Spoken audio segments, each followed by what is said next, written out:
These are my old ugly nail designs from 4 years ago, so I'm gonna recreate one and show you how I would improve it today. The first thing I noticed about this nail, we're just gonna keep her back here, but the white looks a little bit dull to me. So this comes down to deciding which product you're gonna use. I now use the white from my brand Ball Pit because it's extremely pigmented, very bright. We start off with a coat of that, and I'm sure you guys will immediately see the difference. This is a 1 coat coverage white. You wanna make sure that you do 1 thin coat.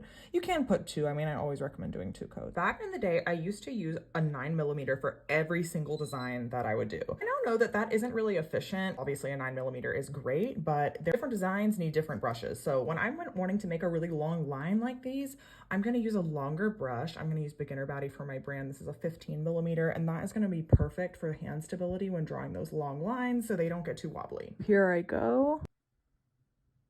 See how the brush basically made that line for me? The brush is almost already the length of the nail, so you really don't have to do much extra work. Just gonna fill that line in, making sure that my polish is very, very thinly applied. I'm gonna cure this just to kind of save my work. I'm gonna go ahead and do the green one, but here's the thing. Instead of painting 2 separate green stripes like I did in that first nail, I'm gonna paint 1 thick one and then paint a white one on top in between that, because that's way easier than trying to get 2 perfectly even green lines. Now I'm gonna go in with my Angel White Liner Gel. This is a little bit thicker and has less spreadability than regular gel Ooh, that's not what it looks like.